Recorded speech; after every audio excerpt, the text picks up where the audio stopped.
주 전부터 릴레이라는 주제로 시리즈 설교를 하고 있습니다.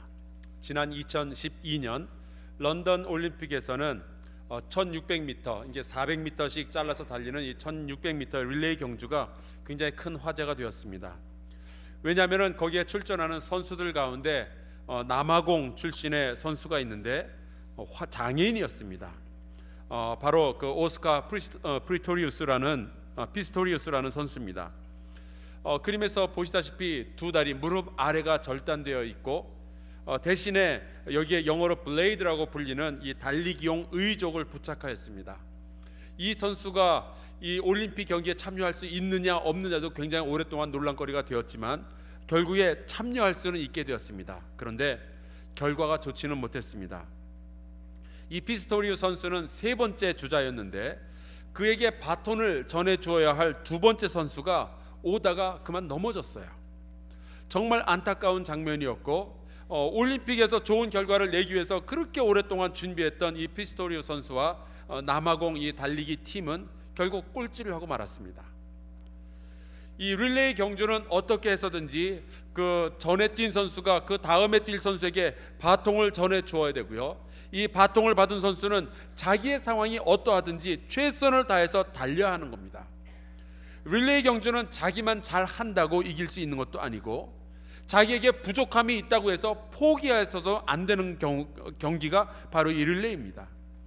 비록 나에게 두 다리가 없다고 할지라도 경기장에 서 있는, 트랙에 서 있는 나에게 바통이 주어진다면 나는 최선을 다해서 달려야 하는 것, 바로 그것이 릴레이입니다.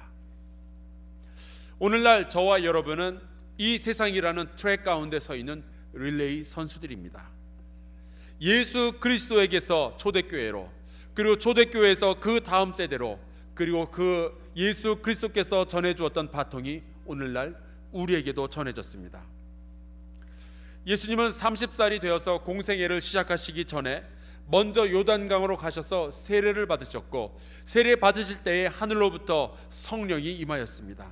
성령 충만하심을 입고 오늘 우리가 함께 읽은 이 누가복음 4장에는 예수께서 왜 사역을 시작하시기 전에 성령 충만하심을 입었는지 그 이유가 기록되어져 있습니다. 예수께서 분명히 말씀하시는 성령 충만의 이유는 가난한 자에게 복음을 전하고 포로된 자에게 자유를, 눈먼 자에게 다시 보게 함을, 그리고 눌린 자를 자유롭게 하고 주의 은혜의 해를 전파하는 것, 바로 그것이 성령 충만함의 이유였습니다. 교회는 예수께서 하시던 일을 그대로 릴레이로 이어가기 위해서 성령 충만함을 입었습니다. 초대교회가 예수께서 승천하시고 나서 함께 기도하다가 오순절날 성령이 임하셨고 그 가운데 방언의 은사가 있었고 예언의 은사도 있었습니다. 하지만 그것은 성령께서 임하신 현상이었고, 성령 충만의 목적은 교회로 하여금 예수께서 하시던 그 일을 그대로 이어가도록 하는, 바로 거기에 있었습니다. 오늘날 수많은 크리스찬들이 이 점에서 오해를 합니다. 우리는 성령 충만을 받으면 뭔가 나에게 굉장히 좋은 일들이 생길 거라고, 뭔가 신비한 일들이 생길 거라고 그렇게 상상을 합니다.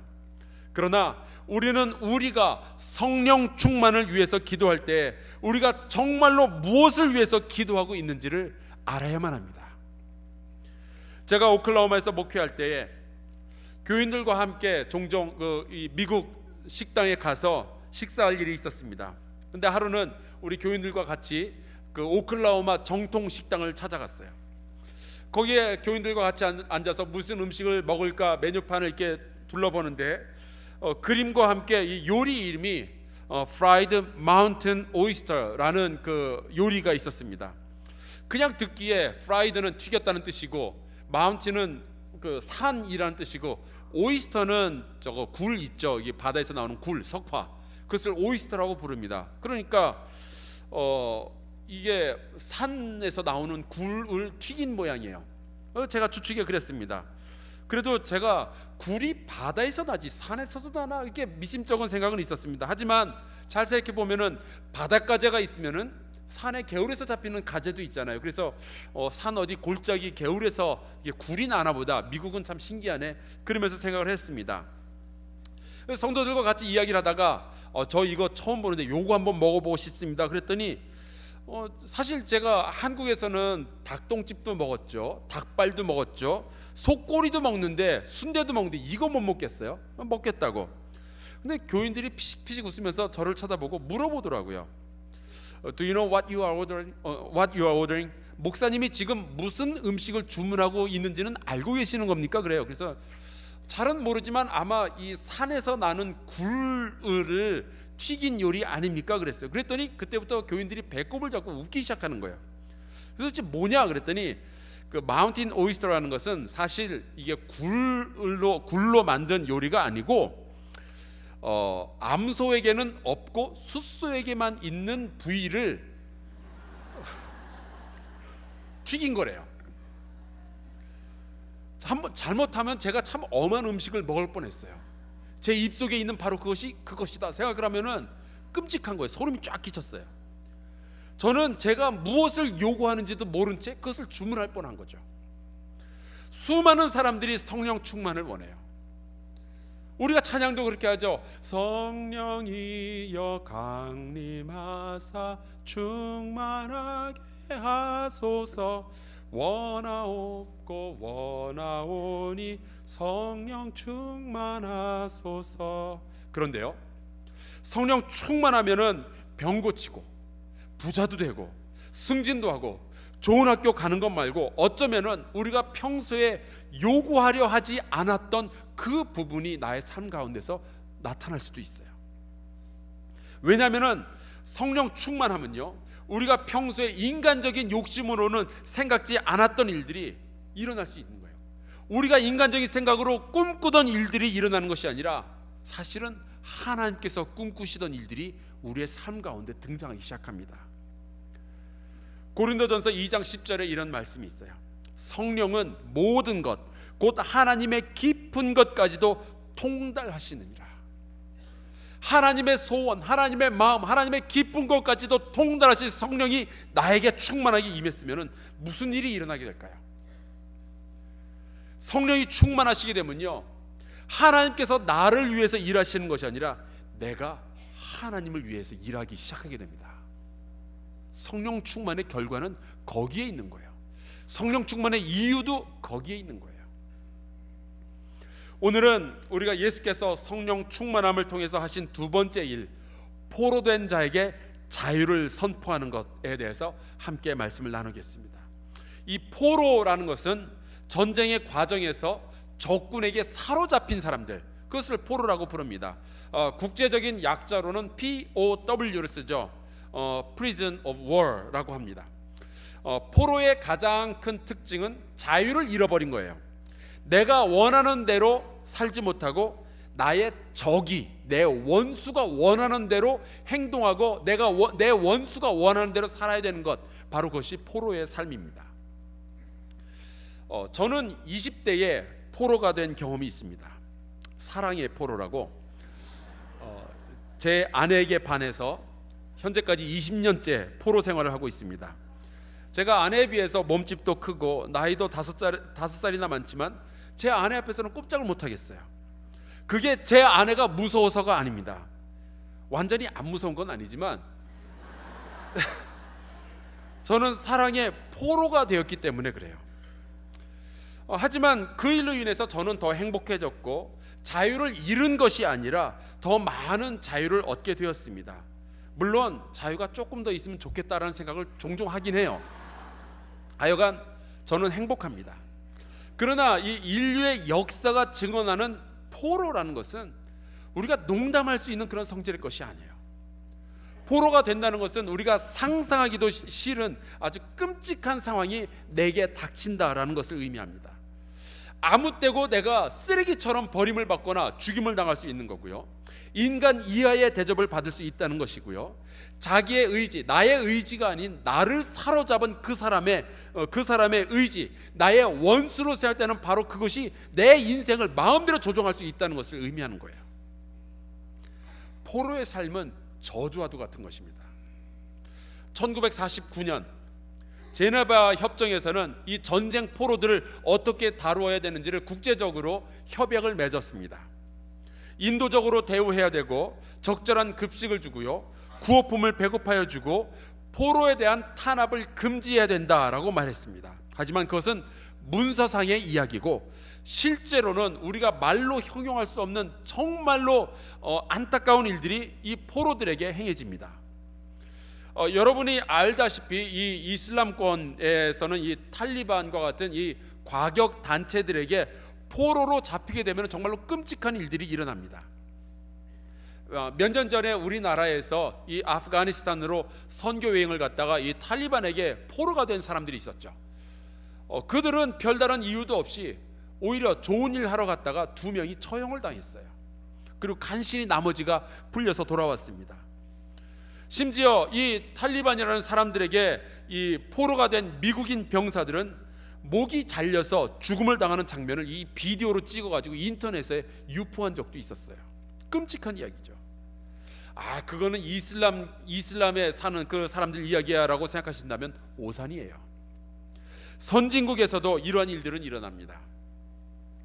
미국이 관리하고 있는 미국이 관리하고 있는 이 전쟁포로 수용소가 관타나모라는 지역에 있는데, 이 관타나모에 있는 그 수용되어 있는 이 포로들, 이 테러리스트들인데 그들에게서 정보를 얻기 위해서 미국의 군 정보부가 끊임없이 그들을 고문하고 그들을 학대하였다는 것이 알려지면서 미국 사회가 막 떠들썩해진 적이 있었습니다. 지금 보시는 이 사진이 그럴 바에는 관타나모 수용소를 폐쇄하라라고 항의하는 이 데모대회가 이 백악관 앞에서 데모하는 장면입니다. 선진국가이고 인권 수호국가로 알려진 미국에서도 그런 일이 일어나는데 제3세계는 어떻겠어요? 그리고 이 제네바 협약이 있기 전에는 어떠한 일들이 일어났겠어요? 지금 보시는 이 그림은 2차 세계대전 당시 독일군에게 포로로 잡혔던 사람들의 사진이에요. 보시다시피 영양실조에 걸려있죠. 옷가지도 변변찮고 게다가 발은 맨발입니다. 신발 신는 사람이 없어요. 그리고 가만히 보면 몇몇 사람들은 이 담요를 덮고 있습니다. 사진을 찍은 시간이 겨울이었어요. 이 설교를 준비하면서 오랜만에 예전에 읽었던 그 빅터 프랭클의 죽음의 수용소에서라는 책을 다시 한번 읽어보았습니다. 여기 보면은 이 사람이 수용소에서 경험했던 일들을 적어 놓았는데 정말 인간으로서 어떻게 그런 일들을 참고 견뎌서 살아났을까 하는 의문이 들 정도로 정말로 참혹한 현장의 이야기가 여기에 적혀 있었어요. 이 사람이 그런 글을 남겨놨습니다.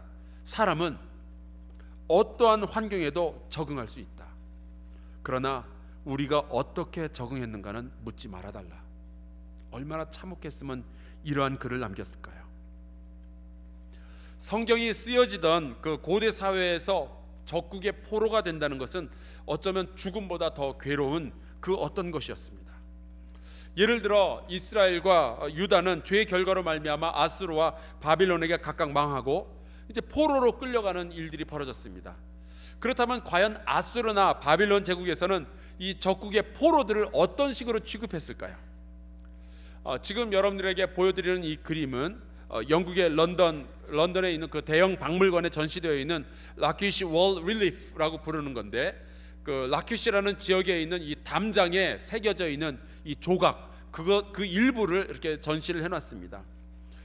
여기에 보면은 이 아시리아 사람들이 이 포로가 여기 이렇게 팔 벌리고 누워 있는 사람들이 포로고요.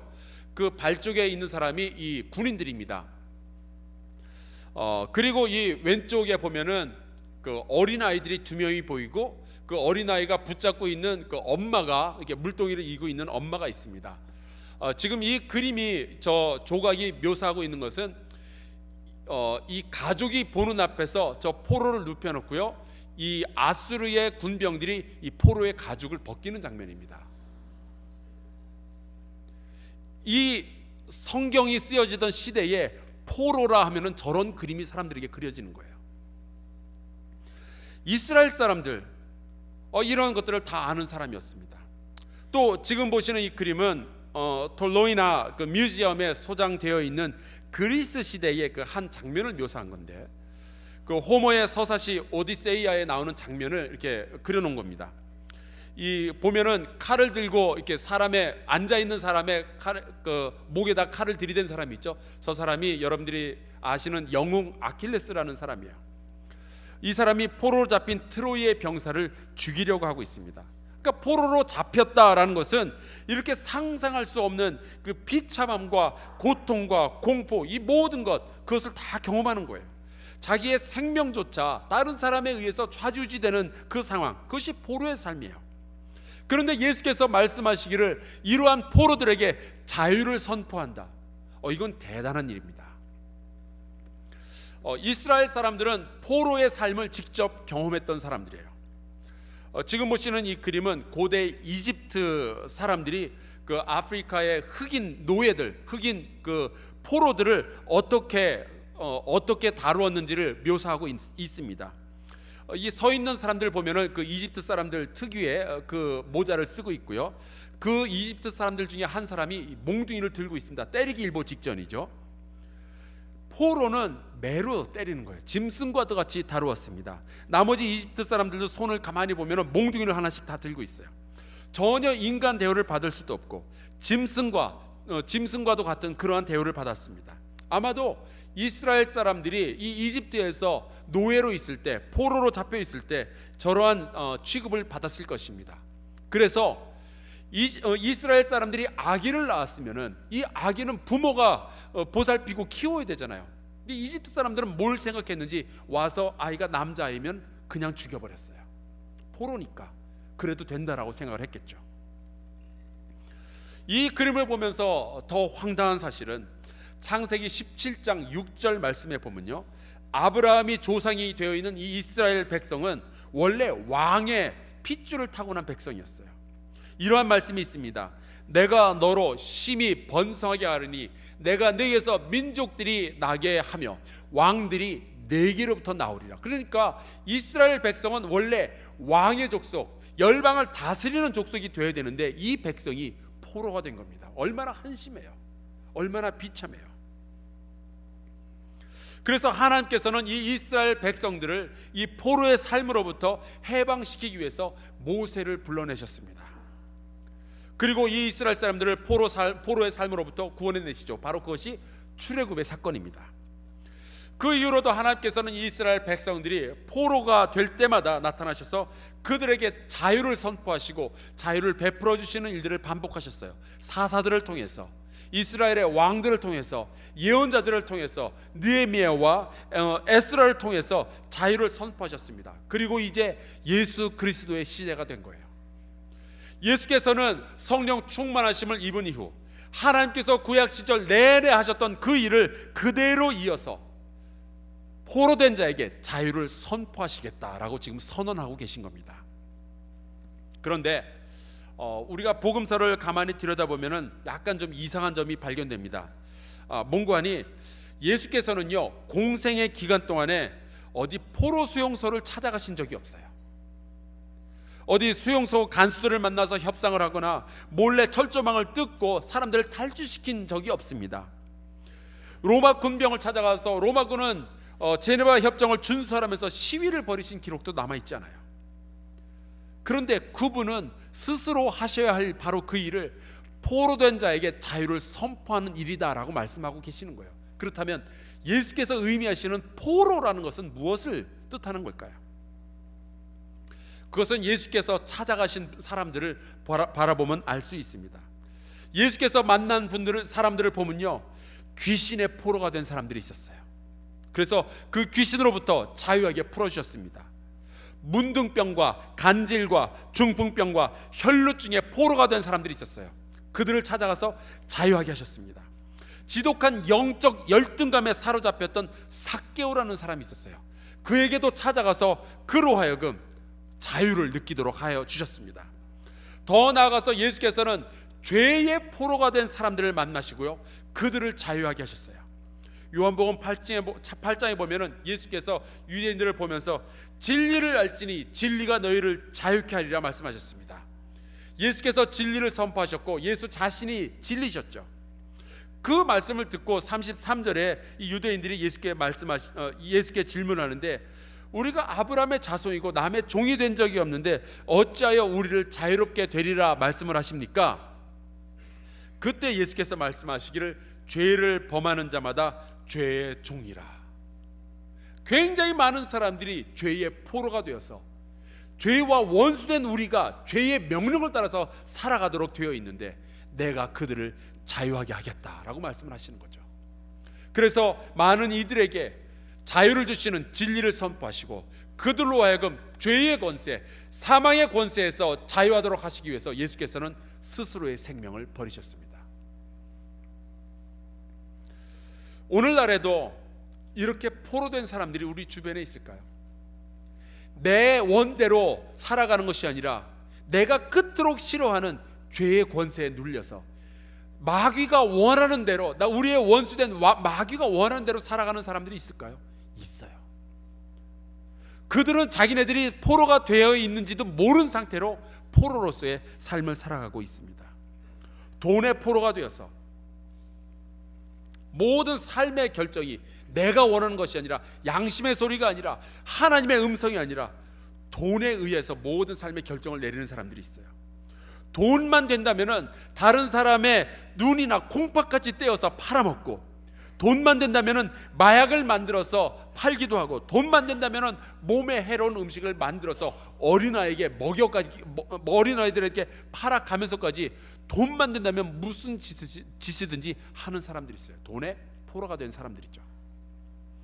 사람을 사랑하고 섬길 자유를 잃어버린 사람들이 있습니다. 어떤 사람들은 분노의 포로가 되어 있어요. 과거에 나에게 해악을 끼친 사람을 향한 분노, 나를 섭섭하게 했던 나의 아내와 나의 남편과 나의 자녀와 혹은 직장 동료나 직장 상사를 향한 분노, 교회 권사님, 장로님 혹은 목사님에게 향한 그 분노의 포로가 되어서 도무지 꼼짝도 하지 못하고 영적으로 성장도 하지 못하는 사람들이 있어요. 이제 그만 좀 용서하고 잊어버리면 되는데 밥 먹을 때도 그 사람 생각하고, 잠잘 때도 그 사람 생각하고, 일하다가도 그 사람 생각하고, 그러면서 하루하루를 망쳐가는 거예요. 여러분, 잠잘 때 나를 섭섭하게 했던 사람, 나에게 해악을 끼쳤던 그 사람을 생각한다는 건요, 내가 잠잘 때 그 사람을 끌어안고 자는 거예요.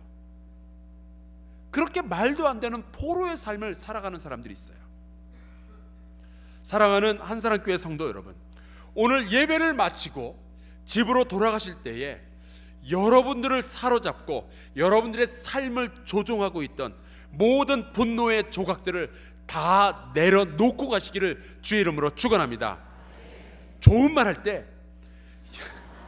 여러분에게 상처 준 그 사람이 여러분에게 뭐 그렇게 대단하고 중요한 사람이라고 그 사람을 붙들고 놓질 못해요. 예배 마치고 성전을 나갈 때 그 사람은 내버려 두시고요, 예수 그리스도만 모시고 나가기를 주의 이름으로 축원합니다. 한편으로는 자기 자신을 향한 분노의 포로가 된 분들이 있어요. 우리가 열등감이라고 부르죠. 내가 너무 싫은 거예요. 내가 너무 창피한 거예요.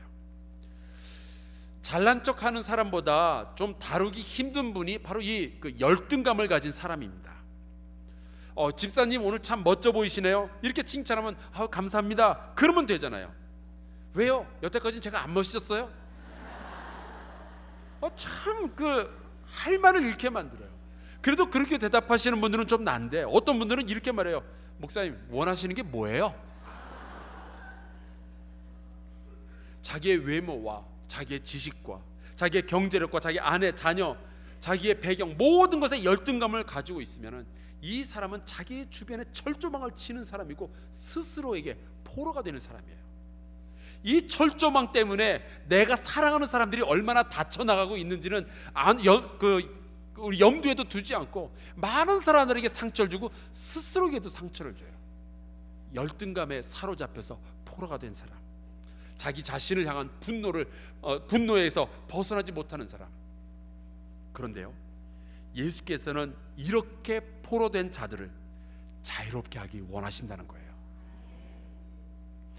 그리고 예수께서는 그 수많은 사람들을 만나면서 그들로 하여금 포로의 삶으로부터 자유롭게 하셨습니다.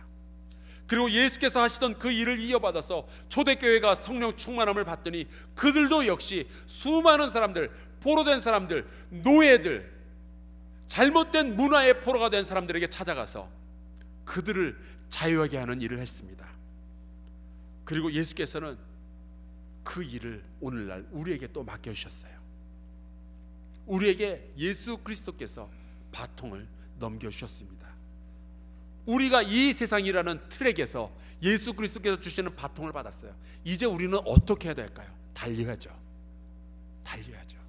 예수 그리스도께서 달리셨던 것처럼, 초대교회가 달렸던 것처럼 우리도 달려야죠. 근데 어떻게 달리면 될까요? 본래 예수께서 그 누가복음 4장에서 말씀하셨던 그 말씀은 이사야서 61장 1절에 나오는 말씀인데, 여기에는 이 포로된 자에게 자유를 선포한다라는 말씀 바로 직전에 이러한 글이 기록되어 있습니다.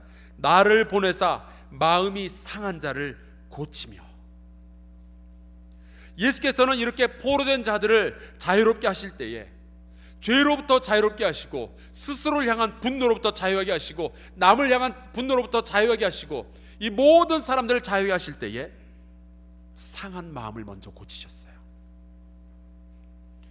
예수께서 사마리아의 우물가에 만난 그 여인은 과거의 포로가 되어 있었던 사람이었습니다. 잘못된 신학의 포로가 되어 있었던 사람이었어요.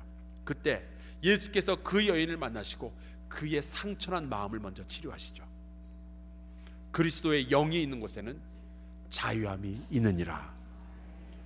저는 우리 한사랑교회가 이렇게 포로된 자들을 자유롭게 하는 예수 그리스도의 일, 마음이 상한 자들을 치유하는 그 예수 그리스도의 일을 자유롭게 감당할 수 있기를 소원합니다.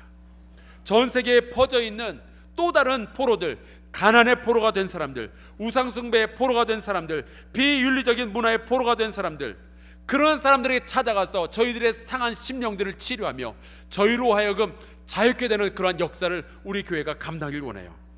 더 나아가서 에이즈나 말라리아와 같은 그 병의 포로가 된 사람들, 경제적인 노예가 된 사람들, 그들을 자유롭게 하고 그들에게 복음을 전하고 하나님의 방법으로 저희를 해방시키는 것이 우리 하나님의 뜻이며 그리스도께서 하셨던 일이며, 우리가 성령의 충만함을 입어서 이 땅 가운데서 이 세대에 계속 우리가 이어 나아가야만 할 거룩한 릴레이입니다. 이 말씀을 기억하고 제가 설교를 준비하는 가운데 지난주에 좀 특별한 하나님의 사람을 만났습니다. 인터서브라는 거의 한 180년 정도 된 선교 단체, 영국의 선교 단체가 이 한국에도 한국에서도 그 일을 감당하고 있는데, 그 중에 한 리더를 제가 만났어요. 그분과 대화하는 가운데 그분이 이런 이야기를 합니다. 목사님, 예수께서 말씀하시기를 주의 성령이 임하시고 권능이 임하게 되면은 우리가 복음을 전하게 되는데 예루살렘과 온 유대와 사마리아와 땅 끝까지 이르러 나의 증인이 되리라고 주께서 말씀하셨는데, 목사님, 제 생각에는 사마리아가 북한 같아요. 수많은 사람들이, 한국의 기독교인들이 세계 땅 끝까지는 나아가 있는데 사마리아를 자꾸만 넘어가는 것 같아서 저는 마음이 많이 아픕니다. 그런 이야기를 해요. 그 이야기를 듣고 보니 지금 이 지구상 가운데 가장 큰 포로 수용소가 어딜까 생각을 해봤어요. 바로 북한입니다. 그 포로 수용소에 잡혀서 인간 이하의 대접을 받고 있는 그 포로들, 그들은 바로 우리의 형제요, 우리의 자매들이에요. 그들이 거기에 있어요. 거기에서 죽어가고 있고, 거기에서 자유를 잃어버린 상태로 살아가고 있고, 거기에서 원수가 요구하는 대로만 살아가야 하는 그런 비참한 삶을 살고 있습니다. 공산주의라는 악랄한 이론의 포로가 되어 있고, 김정은이라는 독재자의 포로가 되어 있어요. 우리가 그들을 잊어서는 안 되겠어요. 예수께서 말씀하시기를 예루살렘과 온 유대와 사마리아와 땅 끝까지 이르러 증인이 되라 하셨는데, 사마리아를 우리가 그냥 넘어가서는 안 되겠어요. 우리의 핏줄을 이어받았고 우리가 같은 민족이지만 뭔가가 달라서 같이 있을 수 없는 바로 그 사람들, 북한,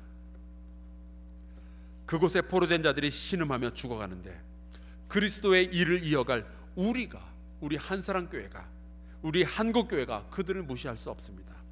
어떻게 해서든 우리는 기도하며 북한의 공산체제가 무너지기를 원하고 우리의 형제와 자매를 해방시키는 일을 우리가 감당해야 돼요. 그것이 어떠한 일인지는 구체적으로 잘 모르겠어요. 자, 그것은 명확하지가 않아요. 함께 기도하며 우리 같이 지혜를 구해야 되겠어요.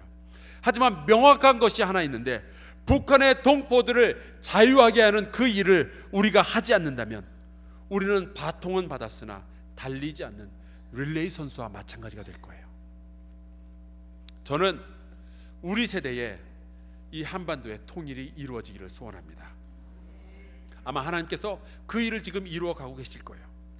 그런데 그것은 단지 두 나라가 하나가 되는 것을 넘어서 포로된 자에게 자유를 선포하셨던 하나님의 일이고, 예수 그리스도께서 하셨던 사역이고, 교회가 지난 2000년 동안 줄기차게 이어왔던 바로 그 사역이에요.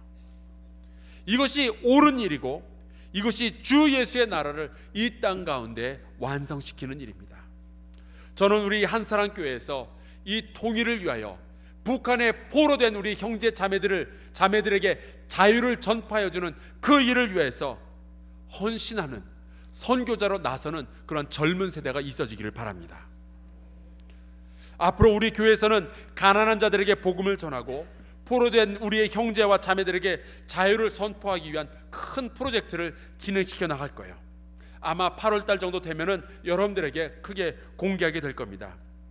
여러분들이 그 일에 함께 동참하여서 주 예수 그리스도의 릴레이에 같이 달리는 우리 모두가 될 수 있기를 주 예수 그리스도의 이름으로 축원합니다.